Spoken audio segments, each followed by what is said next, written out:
Welcome to You Don't Know Ball. Today we are with Joseph from the Cardinal Rule.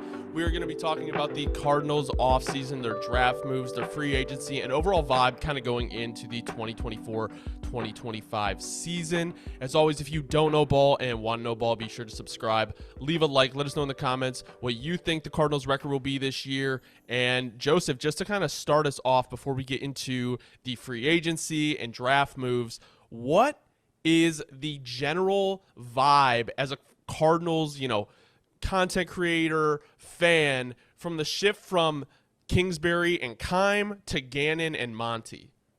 Overall, very optimistic. Steve Keim was not well liked by Cardinals fans on his way out. Certainly his first round misses were notorious. Early in his tenure, he had some nice hits in later rounds, guys like Tyrann Mathieu and players David Johnson, right? But then things very much soured. It felt like he was trying to outsmart everyone, but didn't have the wherewithal to pull it off. And then when you take inside or off ball linebackers in back-to-back first rounds, that's not really sound roster building. But you add to that, there was just a number of, just kind of suspicious things kind of in terms of him as sort of behind the scenes, maybe being kind of a snake oil salesman who wasn't trustworthy. Patrick Peterson, longtime Cardinal, really disliked Steve Keim. And certainly Pat Pete on his way out was, chirping a bit and didn't necessarily endear himself to Cardinals fans. I think he had a little bit of a point there with Steve Keim. And you think about all the whispers and the stuff leaking from the organization around Kyler Murray and the contract and all that's kind of gone quiet under the new regime. So I think there's just this view amongst most Cardinals fans that Steve Keim was the problem. I mean, certainly our owner, Michael Bidwell, has his issues, and that's certainly something that's very public record in terms of the lawsuits and everything else. But Steve Keim was viewed as largely the problem in terms of how he ran things, not only in terms of his draft approach and how he tried to build the roster, but also some of the kind of shady stuff in terms of how he treated people and how he kind of leaked information. And as far as Cliff Kingsbury goes, I think he's a little bit of a sympathetic figure with many fans. I think a lot of fans feel like his offense was problematic. His history of falling or failing in the second half of the season goes all the way back to Texas Tech. It's well documented. And I think some of that has to do with the way his offensive system is built, gets a little predictable. But that's a whole other conversation. But generally speaking, most fans feel like he wasn't a bad guy. Maybe he was over his head, but Keim was the bigger problem.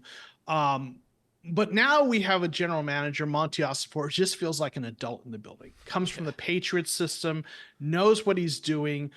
I think even looking outside of the Cardinals kind of ethos, so to speak, or kind of community and content creators locally, nationally, it feels like there's been positive views of what Ossenfort has done in both of the last two drafts.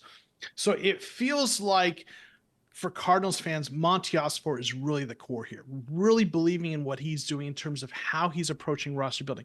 But Jonathan Gannon is also viewed very positively in terms of the culture that he's bringing and the way he's embraced Kyler Murray and has been all in. And we're hearing nothing but positive things coming out of the building about Kyler and his investment and about the way the organization's invested in him. So there just seems like this really positive mindset.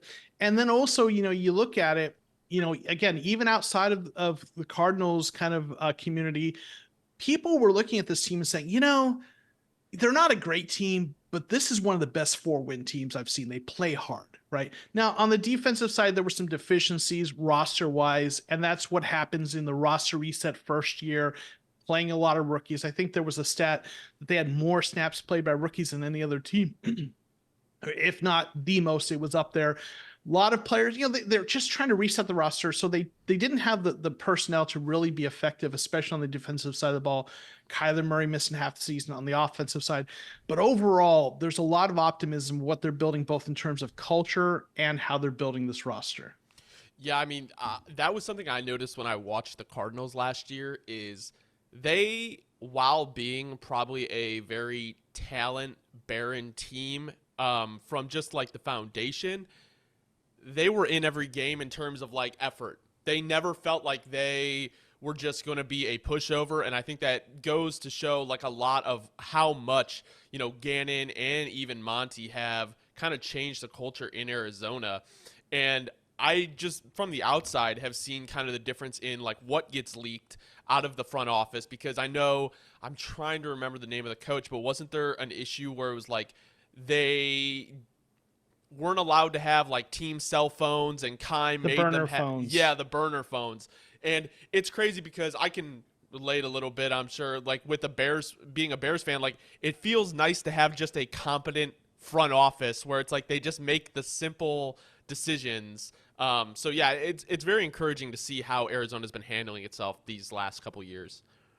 Yeah, absolutely. And I think there's the roster building strategy. And this is one area where some Cardinals fans might not be as on board, but this is just more a chess versus checkers approach to roster building. But like I'm a big fan of kind of and kind of nerd out on roster building strategies. And I think the smart way to build a roster is emphasizing the draft, drafting premium positions early, non-premium positions later, and in free agency, you build some depth and maybe occasionally splurge on a starter at a non-premium position, because an overpay for a middle linebacker is not as big as an overpay for a wide receiver. Yes. And you're paying A money for a B minus wide receiver typically in free agency, because the best ones don't end up there. So if you're going to overspend $4 million on an inside linebacker to up that position, I can live with that better than overspending by $12 million over what you should be paying for a marginal receiver. So they've taken that approach. They haven't gone crazy in free agency. They signed a lot of defensive linemen because they needed depth there. That was a weak spot. They got a cornerback, they got a receiver, they got an inside linebacker, but they didn't go with top of the market guys in any of those positions. But in the draft, premium positions early, receiver, tackle, edge, cornerback, right? Non-premium positions later, linebacker, interior offensive line, right? Guys like that. And so they've just taken this smart approach that isn't flashy in free agency, but is solid. And with the draft, obviously, we got Marvin Harrison Jr., which is, obviously arguably the best non-quarterback in the draft.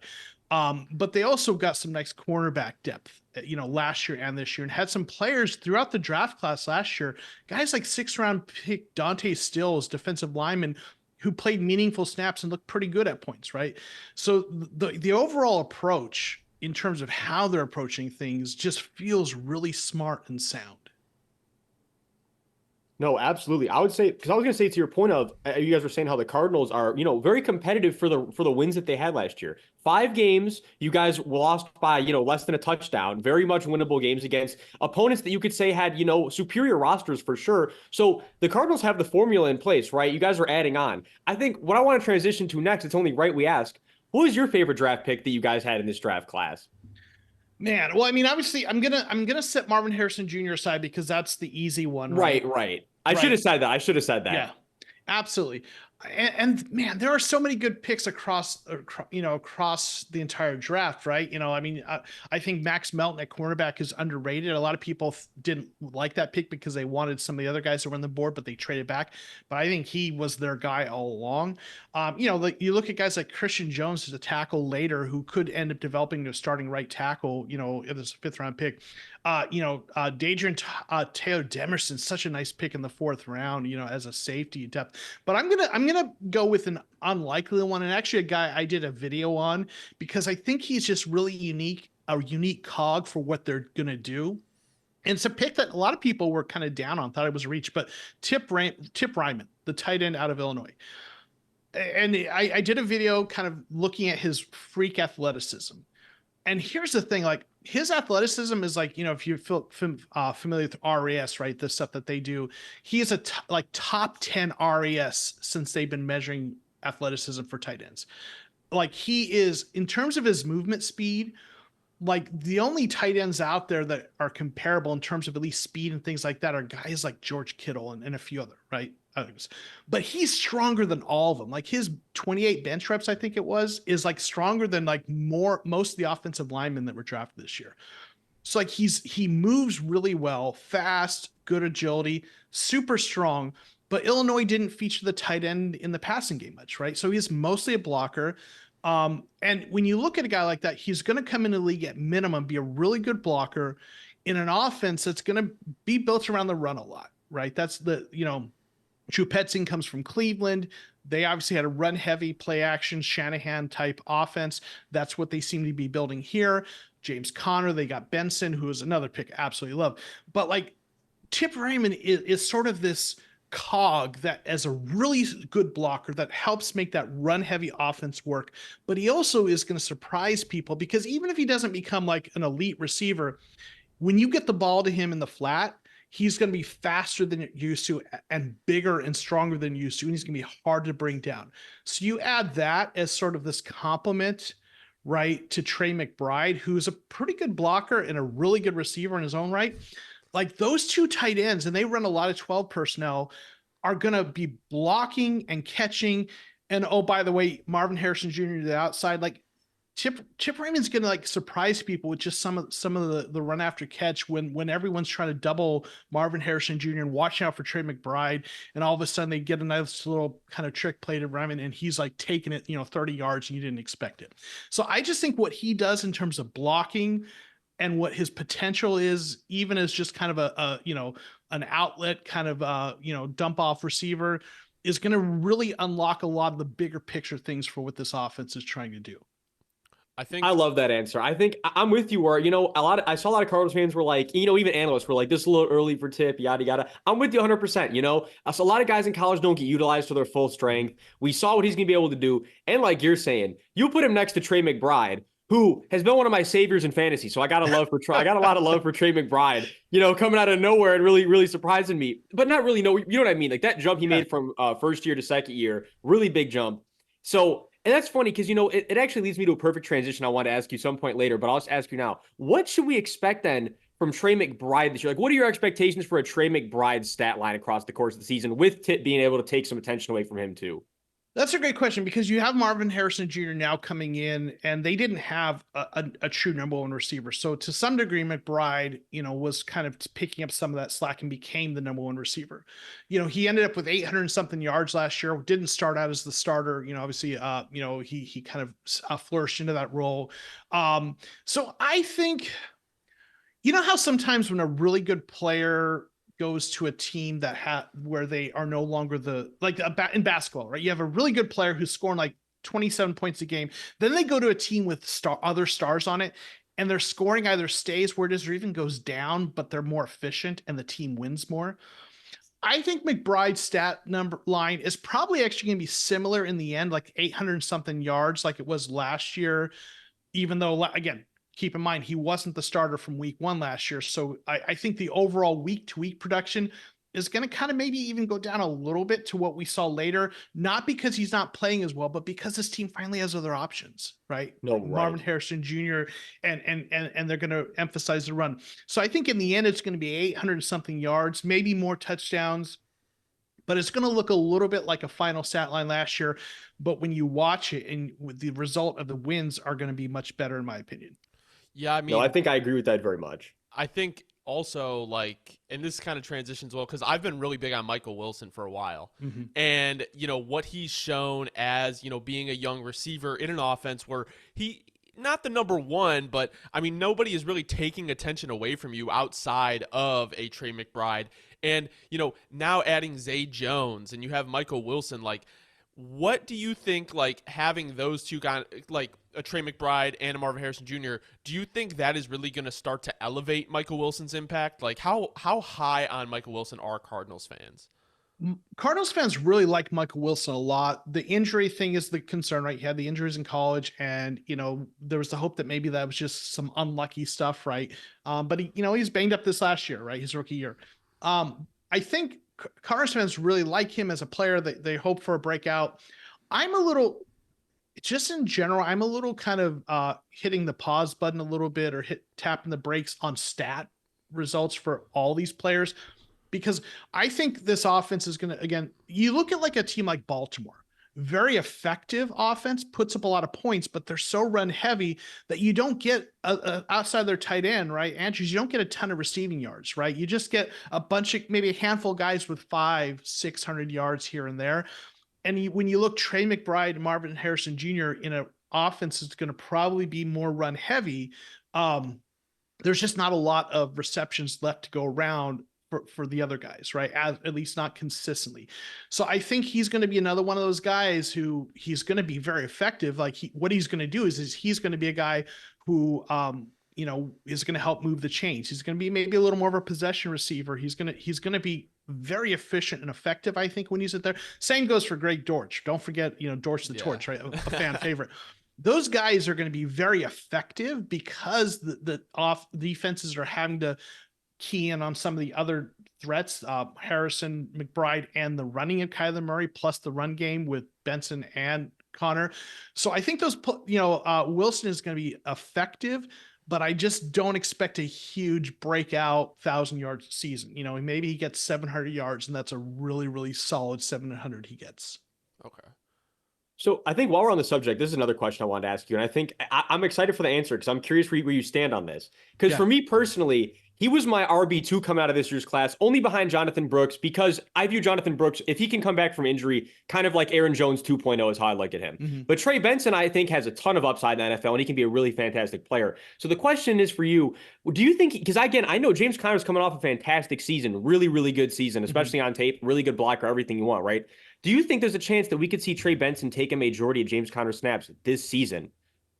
Not unless there's an injury, I don't think. I think they really like James Conner. I think they trust him, what he does. I think he's earned that right when he's been here with, just how effective. You think of, Conner as just this bruising big back, but like he was amongst the league leaders in explosive plays, like big runs.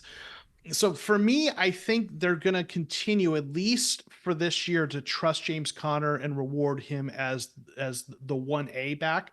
But you, at the same time, again, look at Petzing comes from Cleveland, and look at what they did with two running backs a couple of years ago, right? Two guys that were, Chubb and what's his name? The guy, you probably know who I'm talking about from, he was from the Chiefs. Oh, Hunt, Kareem Hunt. Yeah.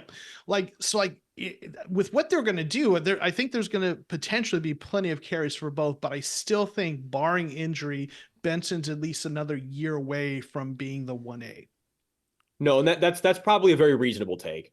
Mm-hmm. Yeah, I really like Benson, but I think a lot of people just underrate like James Conner because he's been in Arizona, and I think, after kind of re-looking at what the Cardinals do have on offense, I think just being Arizona kind of puts you under the radar. But I mean, I would beg to argue that their offense is maybe one of the most underrated in the NFL. Like, they have good players kind of everywhere on offense. I mean, obviously the line is a little bit of a work in progress, but at the end of the day, like, Kyler Murray is not anything to scoff at. A lot of people like to underrate Kyler Murray as well. We've seen what he's done when he's had weapons and he has good players around him. So, kind of moving from the offensive side of the ball to the defensive side of the ball, the Cardinals finished 12th against the pass last year. They finished 32nd against the run. Kind of what moves, if any, have made you confident that, you're going to have a better run defense going into this year?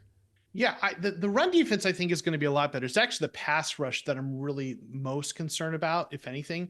But like, if you look at their free agency, I mentioned that they went after a bunch of interior defensive linemen. None of the guys they got were like, big time Pro Bowl names, but they got like guys like Justin Jones. I think he was from the Bears one, isn't he? So yeah, you might be familiar. Yeah, he's not bad. He's not anything to jump at, but he's a good depth piece. And like you said, I agree with you in terms of roster building. Free agency should be used to upgrade at the non-premium positions and raise the floor of the roster. Right. So you've got Justin Jones, didn't miss many snaps, solid but not elite, right? He's a depth piece. Bilal Nichols, another guy very similar. Chris Tonga, who has a really defensive tackle that they picked up, was with the Vikings. If you look at his PFF grades, actually was really solid. It's funny. All three of those guys were with the Bears at some point in the last couple of years. Nice. So you look at those are three guys they picked up just in terms of defensive linemen. Right off the bat, I mean, they were starting the rookie Dante Stills, and they're starting a bunch of practice squad guys, right? That were just marginal players. So what they've done is right off the bat, they brought in three guys from free agency who are probably better than anyone they had starting, except for maybe Dante Stills, if you really like, what you see out of him. Then they drafted Darius Robinson, in the first round, who, I think he's a high floor, low ceiling player, but he's a guy who's going to kind of be that nice defensive end. So they've added some depth there on the interior defensive line that I think is really going to help them. The pass rush is still the big question. They didn't, they got, they drafted, Xavier Thomas out of Clemson, who's an interesting upside guy late. Who knows he's got some good athletic traits. BJ Ojulari, they're hoping he takes a step forward, right? Second round pick from last year. But that's where, to me, the bigger concern is. But overall, they really did raise the floor of this defense quite a bit, I think. Yeah, Dobbs, I'll let you go. I just want to have a quick note on Xavier Thomas. I'm working on my deep dive for all the draft classes for every team. And, something I was reading about Xavier Thomas is, he's just someone who had a very, very unfortunate college career where when he was coming out of high school, I believe he was like the number 3 recruit outside of Trevor Lawrence and Justin Fields. Like, he was really high up there. And we see that sometimes with these guys where they just have a tough college career. And if you're going to take a shot on a guy in the 5th round, he is the guy because obviously he had the talent going into college. It's just if you can kind of unlock that potential that he just never found in college and he can get healthy from the injuries and things like that. So, Dobbs, you want to go from here? I was going to say, just to add on to what you guys were saying before we move on to the next question, I was going to say, I agree about the pass rush, but on top of saying that, I think my thing with you guys is where there's a lot of optimism is because I'll say, as as an LSU fan, I didn't think BJ Ojulari was going to come in and have the impact he did with you guys his rookie year. Like, it was like he was anything incredibly special, but he played a lot better ball, a lot more technically sound ball than I thought he was going to be playing his rookie year. And I'm impressed, and I think he could make a jump this year. And like we were saying about Darius Robinson, I'm with you 100% where he's been one of my guys, but I will admit, much more of a high floor, lower ceiling guy. But with that being said, too, the best thing about him is you have so many things you can do with him. You guys line up in a lot of different ways. You guys have a lot of different fronts you like to run. So a guy like Darius is perfect for you guys because it gives you so much versatility with the way that Gannon wants to do things. So even though it's a concern, I feel like if BJ makes a big jump this year and Darius is who I think he is, I think the pass rush will be more than suitable. You know what I mean?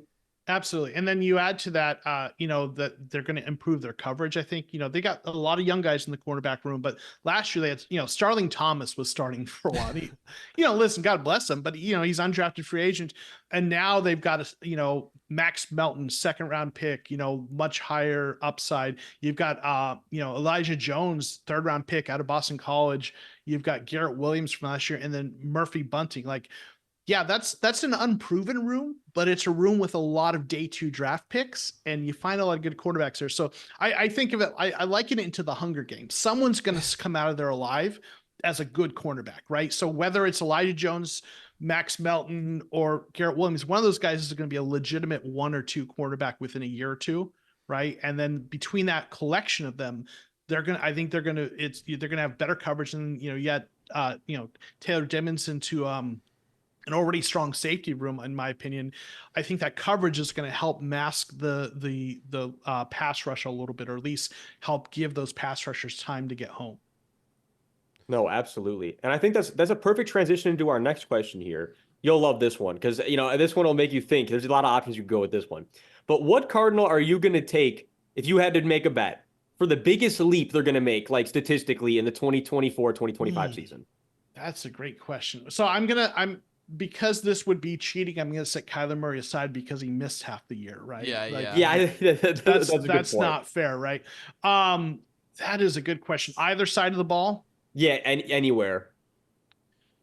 I feel like, because defense is hard, their stats are much more spread, like interceptions and right. So do you mean stats, or do you just mean a jump and play? It could. I'll say this: stats. Let me. I probably misworded it. Stats can play a part, but more than anything, just the impact that they'll have on the team. Okay. I'm gonna actually go with BJ Ojulari, the guy you mentioned, because he I think he ended up with 4 sacks, and he played more and more as the season went on.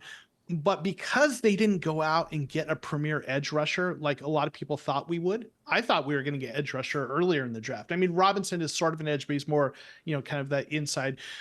So I feel like the opportunity is there for him to emerge as, the number one outside edge rusher, especially when you consider Zayvon Collins plays more the run setting kind of hybrid edge in that defense.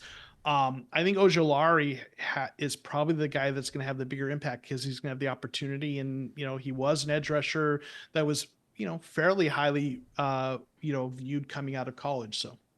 No, absolutely. I'm big on him because I'm an LSU guy myself.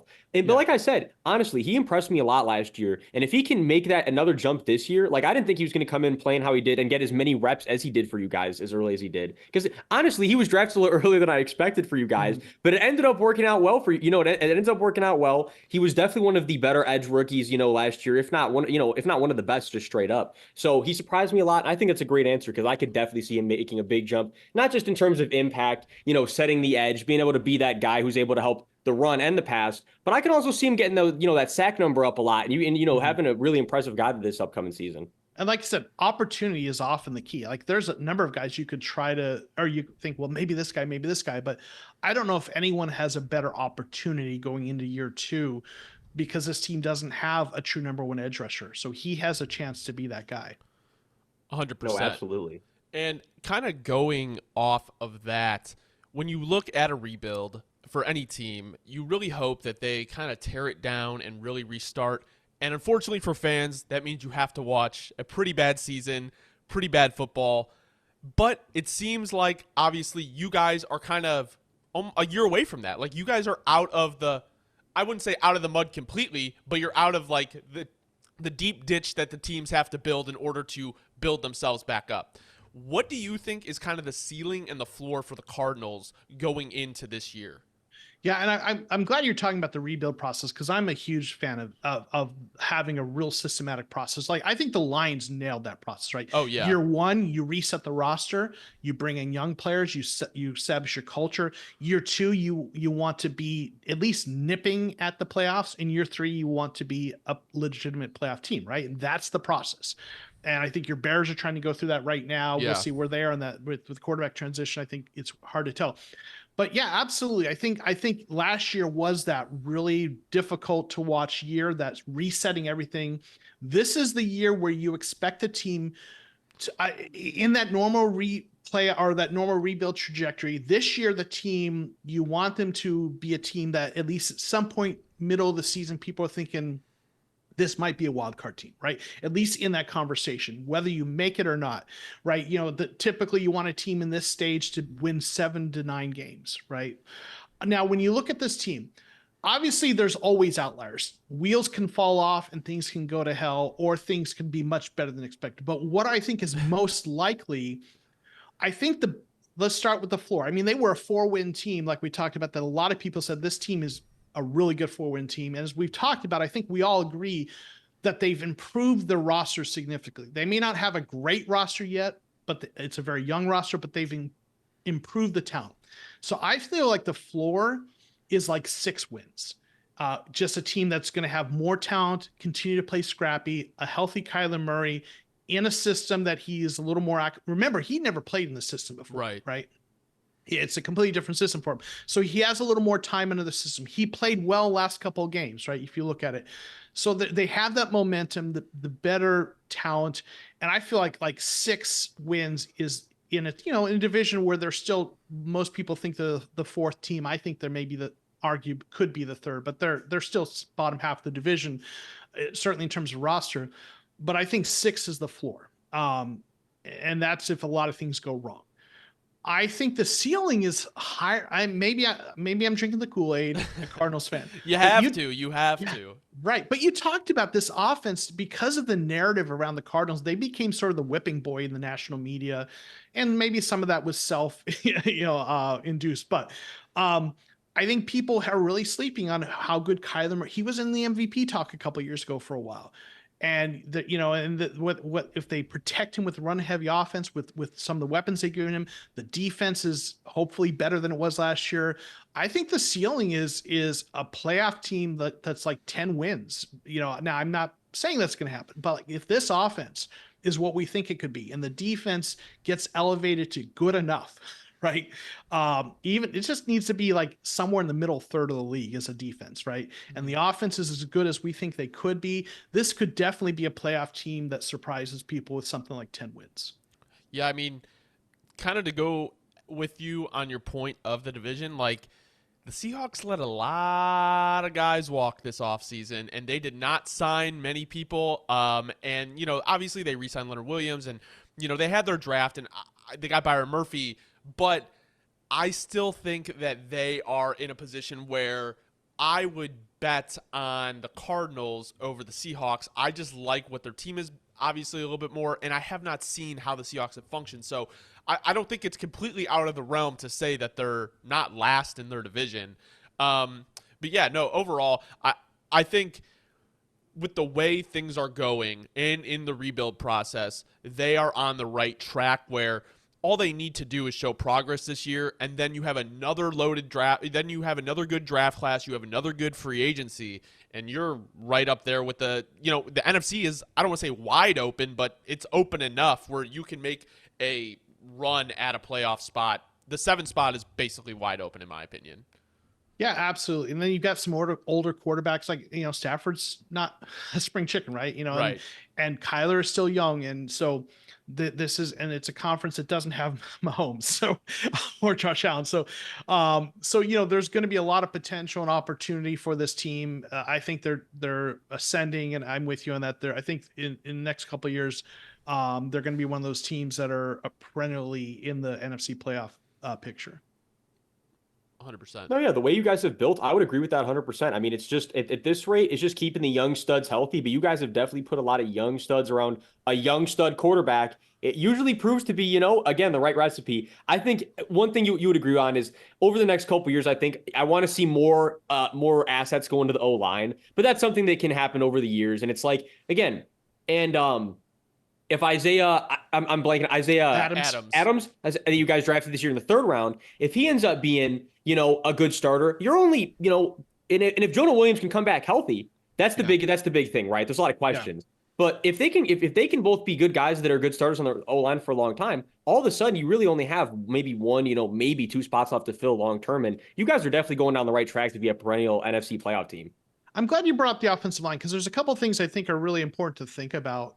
I had an opportunity to be Eric Eager, formerly of PFF, and most recently at Sumer Sports, and now going to the front office of the Panthers. Yeah. I had he came on. I did an interview with him. Really great guy, and he's written some stuff about this, about what he calls the weak link nature of the NFL. How there are certain positions where, like, what's most important is how bad is your weakest player. Like, offensive line is one of these positions where, or one of these units where you are much better off to have 5 starters who are just slightly above league average than having 1 Pro Bowler or 2 Pro Bowlers and a couple guys that are really bad. You'd rather have 5 solid guys than 1 or 2 elite and the rest bad, because if you have a weak link, then that gets exposed, and certain positions are more that way. And offensive line is one of those things. So the Cardinals don't have anyone on that offensive line that you're going to look at and say, oh, that's an amazing offensive lineman, but they've upped that floor. Last year, I think probably our best offensive lineman most consistently was Will Hernandez. Solid, right? Solid guard. Paris Johnson Jr. as a rookie played every game. Fairly, nice and solid. You mentioned Williams. He's not elite, but he's a starting NFL, tackle. That Hjalte Frodeholt actually came on, especially towards the end of the year. Solid. They brought in Evan Brown as a free agent, drafted Adams, and they've got a few other guys that they're looking to develop. So like, you don't need to get an elite Pro Bowler, but if and I think Paris Johnson Jr., I don't know if it's going to happen this year or next, but they're going to move him to left tackle at some point, I would imagine. You don't draft a guy in the top 10, the first round to be a right tackle typically. But then they've got the guy that they drafted out of Texas who might develop into starting right tackle. So they put a lot of guys in there that they're developing to raise that floor. And I think as long as you get that solid play, you don't need to put tons and tons of early resources. But one more point to that real quick is I did a video actually last season where I looked at the draft strategy of the Patriots and the Titans when Monty was in their front offices, not making the decisions, but obviously, especially focusing on the Patriots, that's where he learned his processes. So that's going to influence him a lot. And they never used early draft picks on interior offensive linemen. Like the third round was the earliest a guard or center was drafted. Most of them were actually the fourth round. Tackles they take up and down. So when I look at the way they've allocated resources to this offensive line, okay, first year in the draft took a tackle like 6th overall, right? So okay, got the tackle early, Paris Johnson Jr. Interior offensive line, yeah, the Adams 3rd round. John Gaines last year, he was injured all his rookie year, but that's the guy they got in the 4th round, right? They, then they got they got the guy from Texas who I think is in the 5th round, Christian Jones, who that's where you get a guy who you're trying to make as a right tackle. So I actually think what we're going to see is that he's going to continue to throw a 4th round pick here and there at an interior offensive line every year and maybe get a tackle once in a while. But I feel like the way they've allocated the resources is actually smart. And as long as they just kind of keep adding a guy here or there like that and developing, I think that's going to be fine. No, I think that's a great way to look at it too. It definitely is a very sound way, and it's also just good research into how Monty was when he was with the Patriots. Like, it is always good to keep track because usually with stuff like that, history will repeat itself. So, yeah, it's funny. I created a chart based on my I've got a Discord and folks, and they're called the Almighty Chart because if your mock draft doesn't align with it, I give you crap. But most of he's gone away from it a bit, but most of the picks he's made in the first 2 years were within kind of those patterns that you saw from the Patriots. So he went maybe a pick around or off of that here or there, but most of the picks were pretty consistent with what we saw with the Patriots draft strategy. Yeah, no, it's so cool to see like teams go through these rebuild process and especially how they address the offensive line, because if you saw, obviously, like there was a lot of discussion, oh, what do the Chargers do? Are they going to take O-line? Are they going to go wide receiver? And ever since Harbaugh became the coach of the Chargers, he only talked about O-line. And when you talk about that weak link situation that you were talking about, that is something that I have like come around to over the last couple of years, is like you don't necessarily need the all-star offensive line. But if you have a guy, and we saw it with the Bears last year with the center position, where they got Lucas Patrick and they had, oh my God, who is it? Not Cody Whitehair. There was somebody else. But it was just like every time we're getting pressure up the middle. It's like if we just had a decent guy here, our line would be okay. But when one guy is so bad that it's putting pressure on the rest of the line, it just is a struggle for the whole team and the quarterback to even get the playoff. We had that with Billy Price, right? When he was starting center for us, and it was horrible. And then Max Garcia for a while was starting and had all these high snaps, and we had a very weak link on our offensive line, and it just nothing could get going. Nothing could be consistent with that one spot not playing well. Yeah, so just to kind of wrap us up here, we've just been asking everybody we've done these interviews with, what has been your most memorable or fun moment as a Cardinals fan? Boy, okay. I'll tell you the one story I often tell, because I'm old, as you can tell. I've been a Cardinals fan for a minute. And I remember when, I think it was 1998, maybe it was a while back, when they went to the playoffs with Jake Plummer as their starting quarterback, and they beat the Cowboys. And I hate the Cowboys, so I was super excited, right? And I remember they'd beat the Cowboys in the playoffs. Everyone was excited, and they were flying back, and they let us know on the news, hey, if you want to go down to the airport, there's going to be at this one lot, they're going to pull the plane up or whatever. So I went out there, and there were thousands of fans out there, and they pulled the plane up, had a kind of a platform set up. Players came out and addressed, and just out there after they won that playoff game, kind of, as they were, the players and the coaches and everyone was addressing the fans after having beat the Cowboys. And just one of those moments that, like, I don't know that it was, I don't remember seeing any cameras or anything. I don't know that you can find video of it, but it was just really cool to be there in that moment. A team that hadn't been to the playoffs really before, with a quarterback, Jake Plummer, who played at Arizona State University. So in that moment, he was just this exciting guy who already there was some, fandom around him locally because of his collegiate career. And all those things just kind of came together for a really cool moment. Yeah, no, it sounds like a theme for the Cowboys losing in the playoffs. Yes, love it. But no, thank you so much, Joseph. We appreciate it. Can you want to let people know where they can find you? Yeah, thanks, Hunter. You can find me on YouTube at the Cardinal Rule. That's kind of my main platform where I do videos and stuff about the Cardinals. You can also find me on Twitter at it's JOKOMO13. It's kind of a play on my name, Joe Comeau. Joe Comeau 13 at Twitter. And yeah, follow me on both those platforms and yeah, message me. Awesome. Well, they will be linked below. Thank you guys so much for watching. As always, if you don't know ball, want to know ball, be sure to subscribe. Leave a like. Let us know in the comments what you think the Cardinals record will be, and we hope you have a great rest of your night.